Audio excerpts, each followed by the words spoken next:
time to talk about scanning. Now, scanning's still out there. Yeah. See this stuff?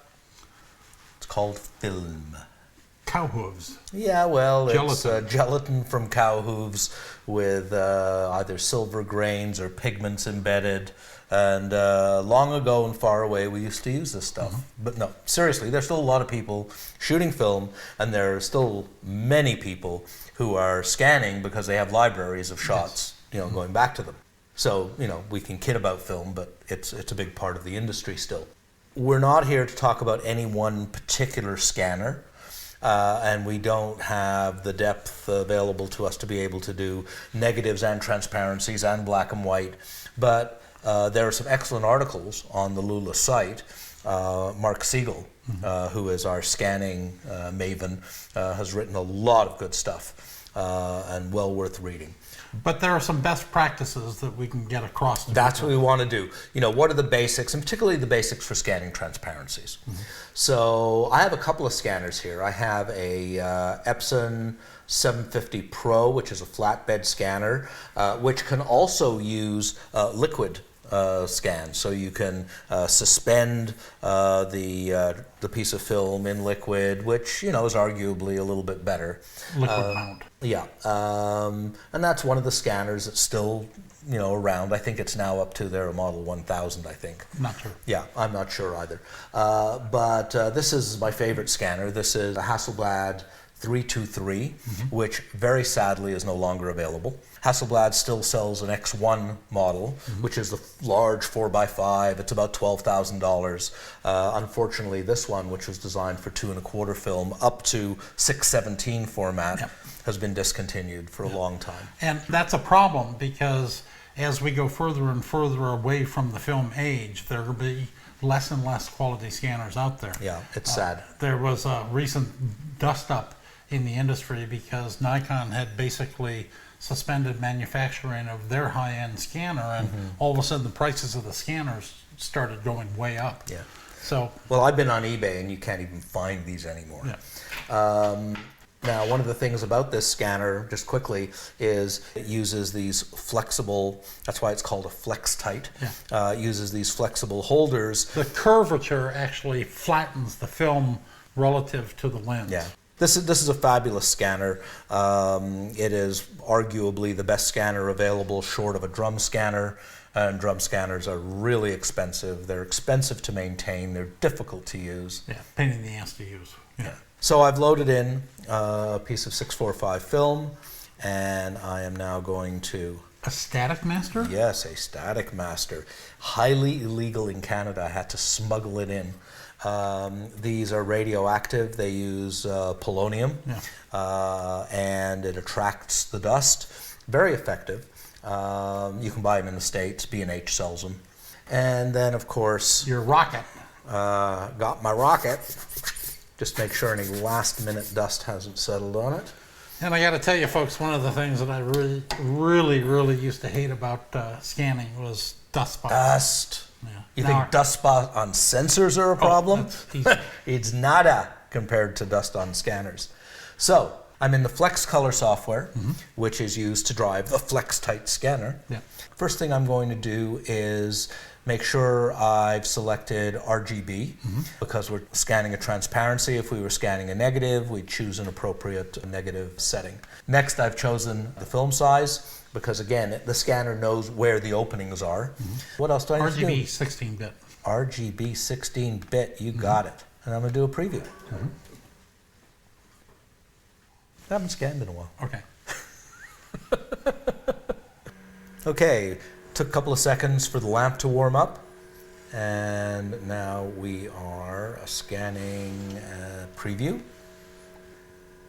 And the first thing we want to do is crop, just like I do when I'm making a print. Get rid of anything that you don't want to be in the final scan, such as the film rebate or an edge of the shot that you don't want to have in there. Now we have some settings. I'm just going to skip right down here and talk about scanning resolution. Scanners have a native resolution. This is a 3200 pixel per inch scanner. You can scan at lower resolutions, and here are all of the choices, but you're going to have better quality, non-interpolated quality, Yes. if you scan on the ones that have the little dotted underlines. Yes, it does have variable resolution, but what you want to do is work in equally divisible numbers of the maximum resolution. So 32, 16. And my recommendation is scan at the highest resolution. Yeah. Scanning is a pain. It takes time, you've got to clean, you've got to find the things, line it up. Do it once. Do it as well as you can. So we're going to scan at 3200. And now we're going to go, again, we're not here to teach you flex color. We're just talking about best practices. And one of the things that you and I agree on is the way to get the best possible scan is to set your white point and your black point. I do it to just past the histograms points. So on a 255 scale, it's 11 in the shadows and 215 in the highlights. And now, I can change the overall tonality by using the center slider. But these are also things that can be better done in Photoshop because of one major factor. The Flex Color does not do local adjustments. Lightroom and Camera Raw can. So what you have to do is get a globally optimized image without actually doing any clipping, because you can clip it later in Photoshop.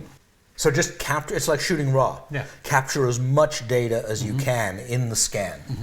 And the one thing you want to do now is do a white balance. And I know that metal wall there is almost virtually a neutral gray. It is now. Yeah, if it wasn't, right. And now we want to go into sharpening. Yeah. Now, sharpening settings. Okay, so here's the thing. This is counterintuitive, and Michael and I have both harped on this to the engineers, but it's optimal to not do sharpening in the scan, okay? It's better to do it. We have much better sharpening tools outside of the scanner software, I would argue. So what we want to do is actually turn off sharpening, but for the Hasselblad, you actually have to turn it on and turn it down to a -120. -120. It's visibly gone softer. Yes. Yeah. Which, we can hit the sharpening afterwards. Right. We can look here at the... I would add just a little bit of shadow depth. It's a little bit like the highlight shadow in Photoshop. Just open it up. Yeah. Okay. Done that. That's pretty much it.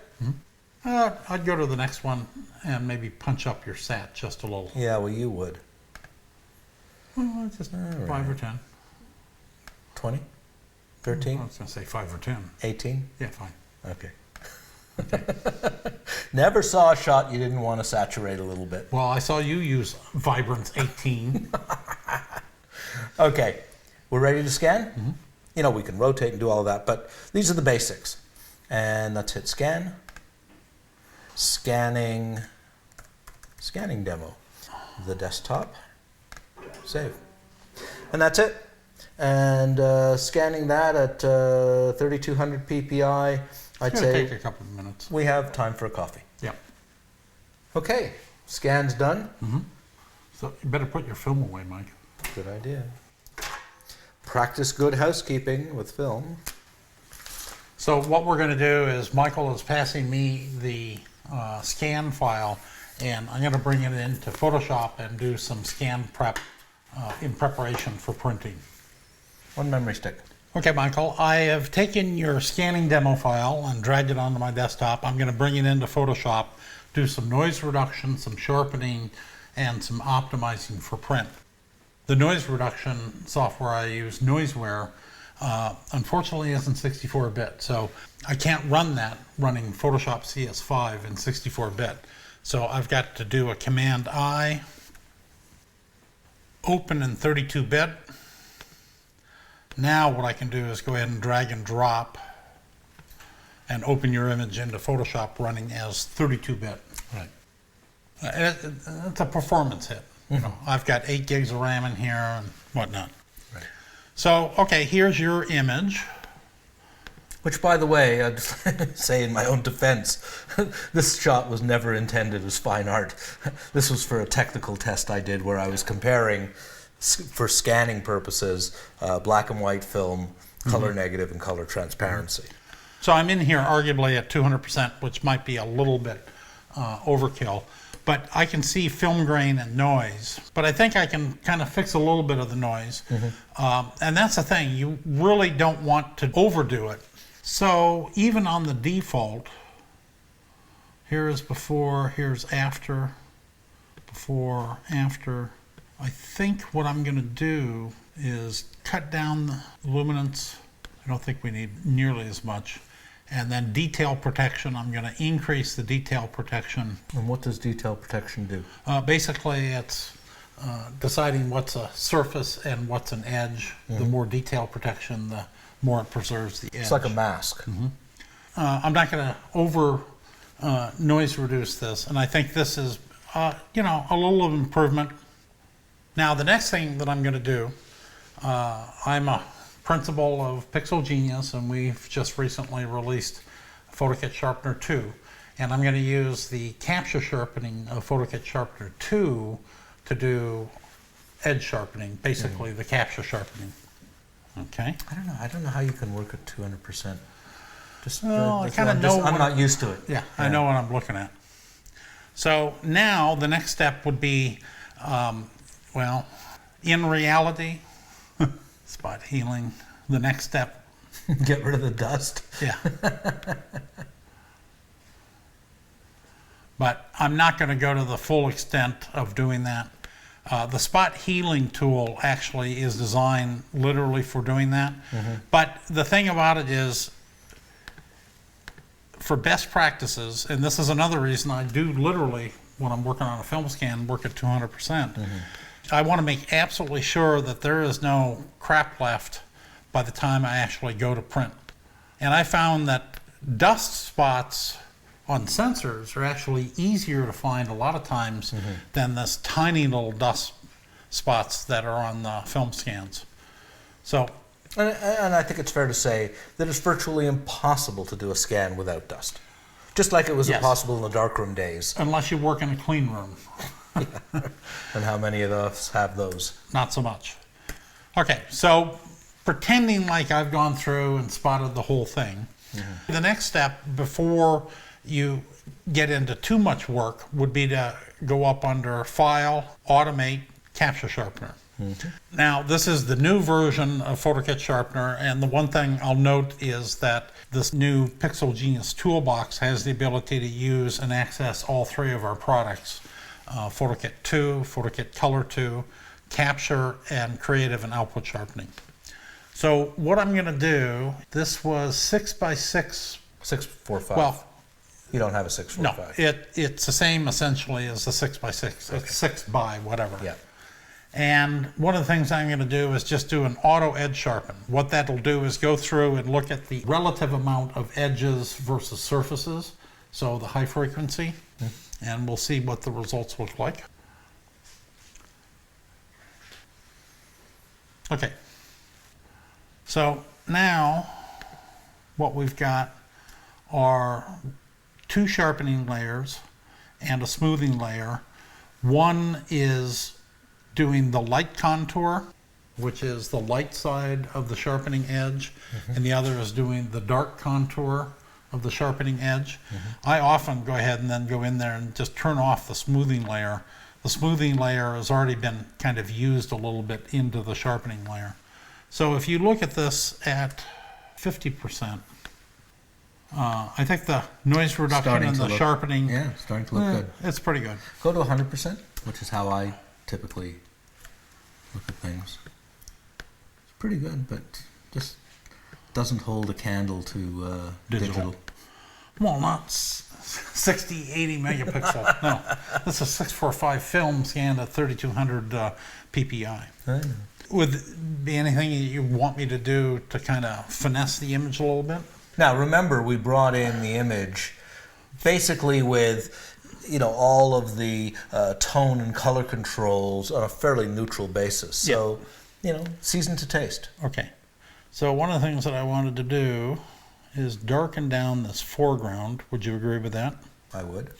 And then I'll use the gradient tool to do a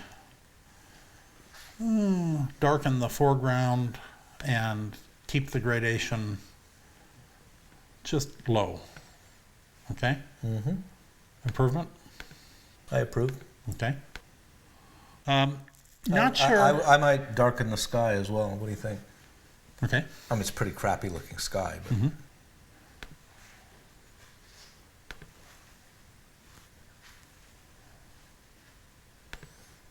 And I would do that just to draw attention away from it. Yes. So then I'm going to... By the way, do you know that while you're doing that, in a city, it's really hard to find a place where you can stand for an hour without becoming in the way? being in the way, having someone tell you to move along. You're on private property. So this is, this is just a parking lot in an old industrial area, Okay, or it so was at the time. here's the original. Here's the sharpened and tone adjusted.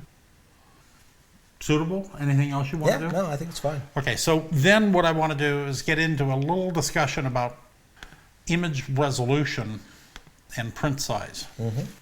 Currently, it's set at 3,200 pixels per inch at 2.1 by 1.5, which is basically the size. The size of the scan. original piece of film. So one of the things that is important to understand is that both Lightroom and Photoshop, they assign a kind of metadata attribute of dimension per unit. But what they really care about up here is the width versus the height. Right. So as long as you don't do resampling, so I'm going to keep this unchecked, you can make it bigger or smaller any way you want. I mean, if I wanted to do 72 ppi, then the image on the web is going to be 94 by 69. Not particularly useful. That's a pretty large screen. Yes. So I could set it to 360, 18 by 13. I think the problem here, though, we're going to print it out on 17 by 22. And unlike Lightroom, where you can easily dynamically change the print size, in Photoshop, you actually have to change the print size. So tell me, what would be your maximum height width that you'd want? Since we're doing our width is going to be 17, and we want to have a 1-inch border, so that makes it 15. Well, so I would say what? Yeah, it's horizontal. It's So horizontal. It'd be 19 inches within the 22 inch, and then 14 inches within the 17. I think it's fine. Okay. I'd leave it as it is. Well, the point that I was going to try to make is let's change it to 18 by 13.2. And in this case, this is fine. We don't really care what the PPI is, and neither really does the printer. But if what we want is an image to be literally 18, and then the other thing I was going to do is I was going to come back in and I was going to do a crop to get the height to be 13. All right? Sure. Get a nice average, a nice specific number. Okay. Okay. These cropped. So now what I was going to do is sharpen this for output. And while Lightroom has automatic output sharpening via the Pixel Genius routines, in this case, I'm going to use PhotoKit Output Sharpener to do proper output sharpening for the print. Right.